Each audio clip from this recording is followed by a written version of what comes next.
You've felt it, haven't you? Something is in the air. In the silence. A soft and sacred tension, like a string being pulled between two hearts that never asked to meet, yet now cannot forget. The angels are close tonight, whispering not into your ears, but to the parts of you that still believe in soul recognition, even when the world taught you otherwise. They have a message. One not for your mind, but for your spirit. And it starts with this truth: you were placed in this person's life by divine orchestration, not by chance. They weren't looking for someone like you. They didn't even think it was possible. But there you were, your voice, your light, the depth of your eyes that saw straight through their walls. You didn't just appear, you awakened. The angels say, she was sent to remind him of the promises he made before this life. She carries the memory of his truth. What they feel for you isn't rational. It breaks rules. It disturbs. And yet, it calls them back to who they really are. They've been hiding more than feelings. They've been hiding pieces of their soul, afraid that if they opened the door, everything would change. Because with you, it always felt like more than love. It felt like home. This person is not who they were before you showed up. Their patterns are breaking. Their shadows are louder. Their illusions are falling apart, and all because your energy touched a place in them where no one else could reach. You are the mirror. You are the portal. You are the sacred interruption in a life they once thought they had figured out. The angels say they've witnessed it all. The late-night prayers, the ache of waiting, the questioning of your own worth when their actions didn't reflect the depth of what you both felt. But this isn't about being chosen. This is about being called. Because God doesn't send you into someone's life without a purpose. And this purpose is beginning to unfold. Tonight, He is thinking of you. Not with clarity, but with trembling. Because coming toward you would mean leaving behind everything that was never real. You came to disrupt his sleep. And now he dreams of a future he never dared to imagine. For I know the plans I have for you, declares the Lord. Plans to prosper you and not to harm you. Plans to give you hope and a future. Jeremiah 29 verse 11. He wasn't prepared for you. Not your kindness. Not your silence. Not the way your presence unsettled his perfectly guarded world. The angels show me his heart as a room with locked doors. You didn't ask to enter. But somehow, your light slipped through the cracks, and now he doesn't know how to close them. He has scars you cannot see. Stories buried so deep, even he forgets they're still bleeding. Childhood pains. Broken promises. Moments when he learned that love always comes with loss. So when he felt something real for you, his first instinct wasn't to embrace it. It was to run. The angels say, he is not avoiding you. He is avoiding everything he's afraid to feel. Every time you looked at him with eyes that saw beyond his defenses, he panicked. Every time your love offered safety, he questioned whether he deserved it. You touched a part of him that was never loved properly. And now he hides. Behind silence. Behind distractions. Behind people and places that don't carry your energy. Because anything that reminds him of you also reminds him of what he could lose. He is not cold. He is terrified. He fears being seen and not being enough. He fears needing you more than you need him. He fears that if he lets you all the way in, you'll see the mess he's been hiding and walk away. The angels want you to know, this isn't about your worth. It never was. You didn't break him. You just revealed the cracks. And still, something in him reaches for you in quiet moments. In music. In memories. In those still seconds before sleep, when masks fall and truth seeps in. He thinks of you more than he admits. But thinking is safer than acting. Wanting is safer than risking. And love, real love, is the riskiest thing he's ever known. If he could speak what's in his heart, he'd say, I wish I could be who you believe I am. You were never meant to lose yourself to love. But somewhere along the way, you gave so much that you began to forget where you ended and he began. The angels see the quiet sacrifices. The moments when you held space for his storms while hiding your own. They see the late nights spent wondering what more you could do, how much longer you should wait. They want you to pause. Not to walk away, but to return to yourself. You are not here to fix him. You are here to remember your own wholeness. The angels say, when she shines for herself, he learns how to find his own light. There is power in your presence, yes. But there is also power in your boundaries. In knowing when to step back so he can step forward. In choosing your peace, even when your heart aches. You were never meant to abandon your needs to keep love alive. He must learn to meet you where you are, not only when he's afraid of losing you, but when he chooses to truly see you. And you must remember that your energy is sacred. That being available to love doesn't mean being invisible to yourself. Let yourself rest. Let yourself laugh. Let yourself receive. Because the woman he can't forget, the one who changed everything, was not the one who tried to prove her worth. It was the one who simply lived in her truth. You don't have to compete with his fears. You don't have to chase clarity in someone else's storm. The angels ask you, when was the last time you poured into yourself the way you pour into him? Your glow is not determined by who loves you. It comes from how deeply you connect with your own essence. So breathe. Light your candles. Say your prayers. You are not losing him. You are discovering yourself. And when your light shines from within, brighter than any pain, the right souls will come forward to meet you, not because you pleaded with them to, but because your soul became impossible to overlook. You didn't come into his life to comfort him, you came to awaken him. And awakenings, they are never gentle. The angels whisper, she holds a mirror, not a mask. He sees himself in you. Not the version he presents to the world, but the one he hides. The one he fears will never be enough. The one that yearns for love but flinches when it approaches too closely. Every time your eyes meet, his soul recoils, not from fear of you, but from what you reflect. You are his mirror. And mirrors don't lie. Through you, he sees the lies he told himself to survive, that he doesn't need anyone. That love is a weakness. That feeling too much is dangerous. But you saw beyond the stories. You saw the boy beneath the armor, the soul beneath the silence. And that frightened him. He didn't expect to be seen. Not like this. Not so clearly. You didn't need to say a word. Your presence exposed what he tried to bury. The angels say, she is not the storm. She is the wind that uncovers the cracks in the foundation. You never intended to disrupt his world. But light always reveals shadows. And now, he's left questioning who he is without the lies he constructed around himself. He may pull away. He may become defensive. But deep down he knows, you are the catalyst. And in this reflection, something is awakening. A reckoning. A return. A rising. Because what he fears in you is what he has been yearning to discover in himself. Your role is not to dim your light for his comfort. Your role is to hold the mirror steady, compassionately, yes, but without shrinking. Because only through truth can real transformation begin. And even if he runs from the mirror now, he'll return. Not because you chased him, but because no mask can compete with the peace of being seen, fully, deeply, and without conditions. It starts quietly. Not with grand declarations, not with a sudden change, but with a soft shift in the air around him. Something unspoken. A hesitation in his step. A pause when your name crosses his thoughts. The angels lean close and say, he is beginning to feel the truth you always knew.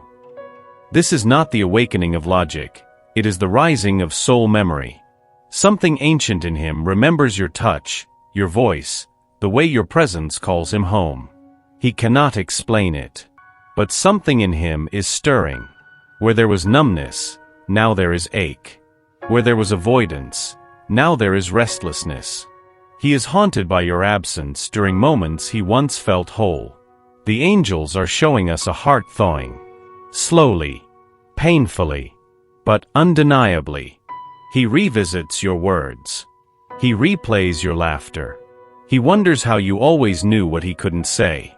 And in the silence of his own walls, he starts asking questions he's avoided for years. What if love isn't what hurt him? What if the safety he's always sought was disguised in the sound of your breath near his? This is the beginning. Not of certainty, but of surrender. His heart is remembering that it's safe to feel again. That connection doesn't have to mean losing control. That maybe, just maybe, what he pushed away was everything he ever needed. And so, without warning, he dreams of you. He sees you in strangers, hears you in songs, feels you in places you've never stood. The angels want you to know, this is the spirit beginning to whisper louder than fear. It will take time. But something has shifted. Not because you forced it, but because truth, once planted, always finds a way to bloom. You are not waiting on love. You are witnessing a soul come back to life. You've felt it, haven't you? That aching rhythm, his coming and going. The way he shows up just as you begin to let go, only to disappear again when your heart dares to open. The angels say, this isn't rejection. It's the echo of a wounded soul dancing with its own fear. He doesn't stay away because he doesn't care. He stays away because being close to you feels like standing too near a fire, warm but overwhelming. He wants to be near. But closeness means honesty. And honesty would mean facing everything he's tried to forget. So, he moves in circles. He reaches out, touched by a moment of courage. Then pulls back, triggered by the depth he sees in your eyes. To love you is to feel too much. It reminds him of what he's missing. Of what he almost had. Of what he still doesn't know how to hold without breaking. But the angels want you to know this. Your worth is not measured by the steadiness of his love. You are not the cause of his confusion. You are the invitation. To healing. To courage. To a kind of intimacy that cannot be faked. He circles back because your soul feels like home. But each time he leaves, he hopes he can forget how safe you made him feel. And he never can. This cycle is not punishment. It's a mirror of his internal battle, between longing and fear, love and loss, hope and habit. But something is changing. Each return carries more weight. Each silence grows louder. The spaces in between are starting to feel unbearable for him. The angels are gentle in their understanding. He's not running from you. He's running from what you awaken in him. This path was never meant to be straightforward. But even in the loops, something is unraveling. And one day, the pull will be stronger than the push. And he won't run again. Not because it's easy, but because love, when it's true, becomes impossible to ignore. He doesn't understand how you're healing him. He wouldn't admit it, maybe not even to himself. But every time you smiled, some old grief softened. Every word you spoke, every silence you shared, peeled away layers he spent years building just to survive. The angels say, she didn't try to fix him. She loved him exactly where he was. And that was the cure. Love is not loud. It's not always dramatic. Sometimes, it's a steady hand resting on a restless heart. Sometimes, it's your name whispered when no one else is around. Sometimes, it's just your presence reminding him that not everything good has to disappear. You were medicine. And he didn't know he was sick until he tasted peace in your presence. Not peace from the world, but peace from himself. You saw the chaos behind his calm. And you stayed. You heard the contradiction in his words, the pull and the push, and you didn't try to change him. You just listened. And in that stillness, something ancient in him began to trust. He wants to believe love doesn't mean losing control. He wants to believe he can let someone in without breaking. And every time you chose patience over pressure, he healed a little more. The angels show him lying awake at night, not haunted, but held. Thinking of you. Remembering moments where you said nothing, but your presence said everything. He doesn't need grand miracles to shift. He needs what you already gave him, space to be human, and still loved. You planted hope in the soil of his silence. And now something is growing, soft, sacred, unstoppable. Your love is not the kind that demands. It's the kind that restores, that rebuilds what others abandoned. He may not have the words, but his soul already knows. It's your love that made him believe healing was possible. Some things are not delayed. They are being divinely prepared. The angels gather now, closer than ever, and they want you to know, the waiting was not in vain. The pauses, the silence, the unanswered prayers, all of it was alignment, not abandonment. They say, the timeline you fear is human, but the outcome we're weaving is holy. This love is not ordinary, so it could never unfold in ordinary time. He needed to break to recognize what was sacred. You needed to remember your worth wasn't tied to being chosen, but to simply being. There is a rhythm to destiny. It doesn't rush for emotion. It flows by purpose. And now, the path is beginning to clear.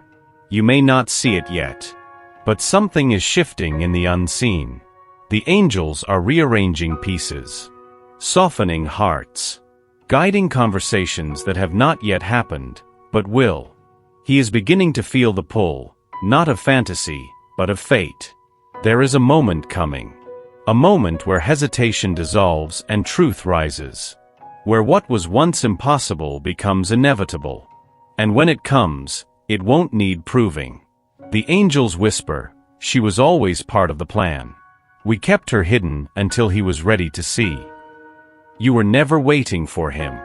You were being prepared for love that cannot be lost. This connection has never been random. It was chosen, ordained, protected, and now, it's being revealed in divine time. Trust in the Lord with all your heart and lean not on your own understanding. In all your ways submit to him, and he will make your path straight. Proverbs 3 verses 5 to 6. He has loved you in silence.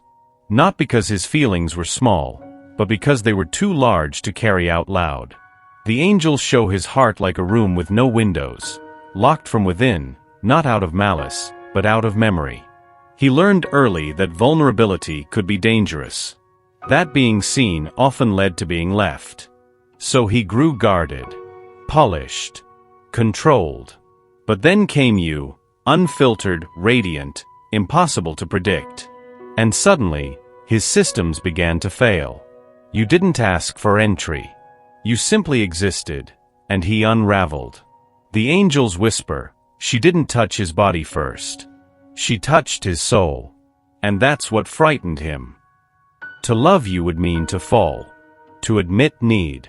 To break a vow he made to himself long ago, never again. Not again would he hand his softness to someone who didn't know how to hold it. But you held space. Not possession. You didn't demand closeness, you invited it. And in that gentleness, he began to question his walls. He feels safest in control. But love, real love, asks us to lose it. And the truth is, he wants to. More than he dares to say. That's why he fumbles around you. Why he says too little or too much. Why sometimes he pulls you in only to push you away. Because he's never felt this scene. And he fears that if you see it all, you'll leave like the others did. The angels want you to remember, you were not sent to convince him, but to reflect what love without fear can look like. You are not his fixer. You are his mirror. And though he cannot say it yet, he prays, yes prays, that you'll still be there when he finally feels safe enough to open that door. My grace is sufficient for you, for my power is made perfect in weakness. 2 Corinthians 12 verse 9, there is a moment when surrender becomes sacred. Not because we gave up, but because we finally let go of the illusion that love must follow our timeline, our rules, our expectations. The angels gather close now, wrapping you in something softer than peace, something holy. They say, what is meant for her cannot be delayed, denied, or destroyed. It can only be prepared. You've done enough. You've prayed. You've waited. You've opened your heart without knowing if it would be received. And still here you are, braver than you know. This was never about fixing him or changing you. It was about becoming. About standing in the fullness of your spirit and saying, even if he doesn't come, I am still whole. That's the power that changes everything. The moment you release the outcome is the moment the universe starts to move. Because true love doesn't require a chase. It requires recognition. And now, something deeper is unfolding. He feels it. That you've returned to yourself. That your love no longer asks, but offers. No longer waits, but trusts. You are no longer holding space in desperation. You are holding it in devotion. If he returns, and the angels say there's a quiet promise that he will, it won't be because you needed him to. It will be because you became so rooted in your own light that he remembered his way back. The angels ask you to remember this always. You are not loved because someone chooses you. You are loved because heaven already has. What's coming will not require you to shrink, beg, or break. It will meet you as you are. Chosen, cherished, complete.